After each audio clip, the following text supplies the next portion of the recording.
Welcome back. And joining me now is House Democratic Leader Hakeem Jeffries. Leader Jeffries, welcome back to Meet the Press.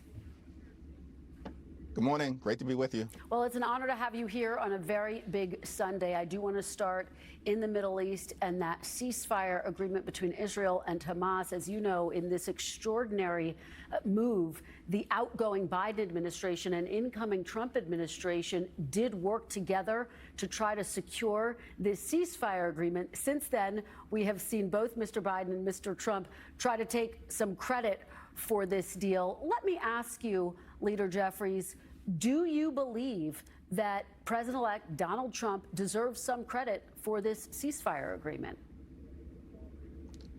What's most important is that it was an act of diplomacy that was accomplished, first put into the public domain, of course, by President Biden in May of last year, having secured the support of the then Israeli War Cabinet and the UN Security Council.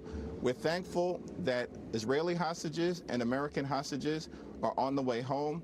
Humanitarian assistance will be surged into Gaza to provide relief to Palestinian civilians, and that the foundation will be laid for a path to a just and lasting peace with a safe and secure Israel.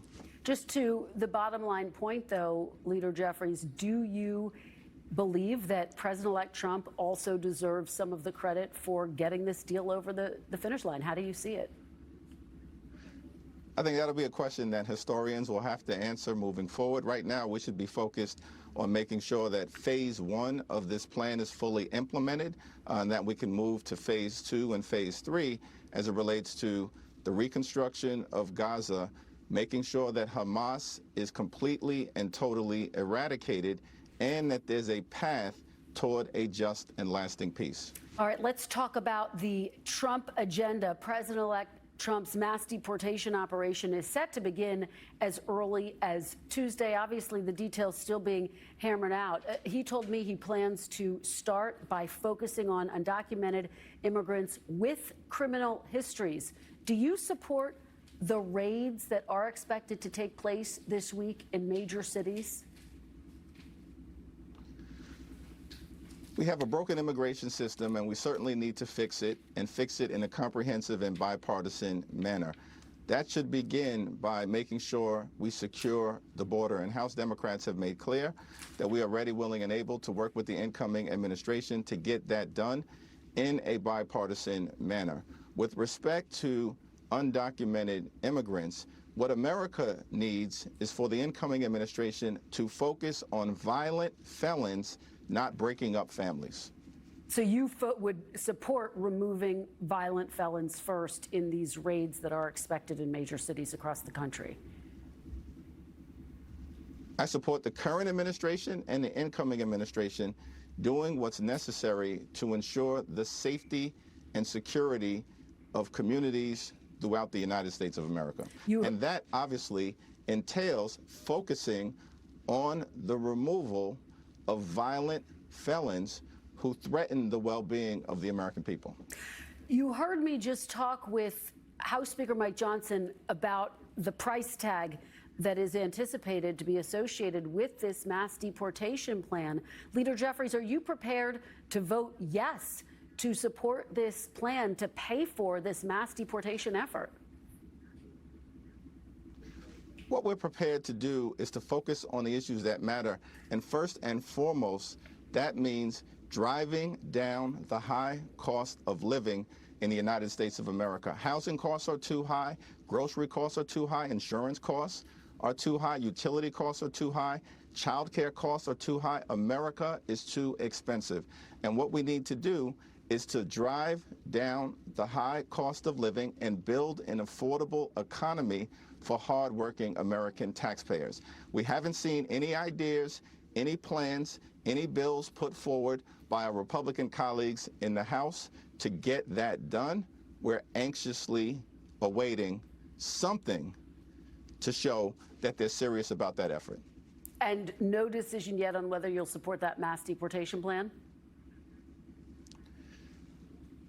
With respect to deportation activities, as I've indicated, the administration needs to focus on the removal of violent felons who threaten the well-being of the American people. Let me get your take on disaster aid, Leader Jeffries. You just heard Speaker Johnson very clearly say that, yes, there may be strings attached, that, yes, it's possible that they will move to try to link it to an increase in the debt limit. Would you vote yes if that were to come before you, if that were the only way you believe to get disaster relief to Californians? The California delegation in the House has been very clear that they do not support conditioning disaster assistance to the American people whose lives have been overturned as a result of the historic wildfires in California. In the history of this country, we have never conditioned disaster assistance to Americans who are hurting. Why would we do it right now? Here's the answer in terms of why House Republicans are proposing to do just that. House Republicans want to pass massive tax breaks for billionaires and wealthy corporations to benefit the wealthy, the well-off, and the well-connected, and to stick the bill with working class Americans and those in the middle class who they claim to want to support. That is not an effort. That is not a scheme that Democrats will support. Let me ask you, you said in your floor speech to the 119th Congress, quote, "In a democracy, there's a time to campaign and a time to govern." Is there one issue, Leader Jeffries, you can identify today where you think you can find common ground with Republicans, where you're prepared to work with Republicans? The American dream has been broken for decades in this country. There are far too many Americans who are struggling to live paycheck to paycheck, can't get ahead, can barely get by. And we need to step in, not as Democrats or Republicans, but as Americans, as public servants, to do something about it, to make sure that people can actually pursue the American dream of home ownership, educate their children, have access to health care, and one day retire with grace and dignity. That's the American dream that has been broken for decades. We need to work together to fix it. There's a lot of question about Democrats' role, speaking of 2024, that Democrats played in allowing President Biden to stay in the race as long as he did. I want to play you something that you said back in February of 2024. Take a look. Do you think that it's time to pass the baton to a new generation of leadership, or do you think Joe Biden is the strongest candidate to defeat Donald Trump? Well, Joe Biden is definitely the strongest candidate to defeat Donald Trump. What do you say to Americans who believe you and other top Democrats misled them? Well, Joe Biden was the incumbent president at the time. He was the candidate at the time, and I supported him at the time, and that was the right thing to do. Based on the incumbent president making the decision that he was going to run. Obviously, things changed in late June and early July, but I think what's most important at this moment is not for us to look backward, but to look forward. Solve problems for hard-working American taxpayers and get things done. That's what the American people want to happen. That's the message that I interpret from the November election. And that's the work that House Democrats are prepared to do to make sure we're improving the quality of life for working class Americans, not the wealthy, the well-off, or the well-connected. Leader Jeffries, I guess just bottom line, do you believe you had a responsibility to be more forthcoming about what you had seen behind closed doors as it relates to President Biden?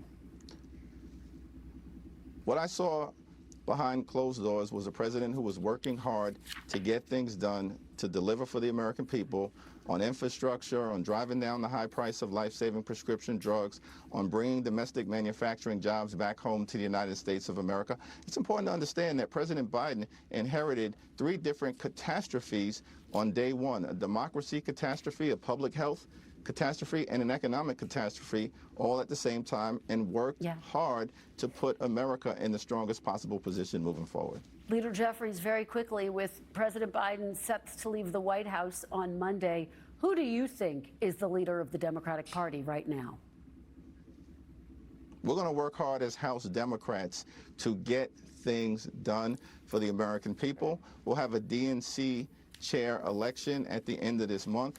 We look forward to, of course, working with our colleagues in the Senate and Democratic governors across the country in order to present a vision that is inclusive, that is decisive, and that is anchored in making life better for everyday Americans moving forward. And then we'll put it in the hands of the American people in 2 years. All right, Leader Jeffries, thank you so much for joining us. We really appreciate having you on this very significant Sunday.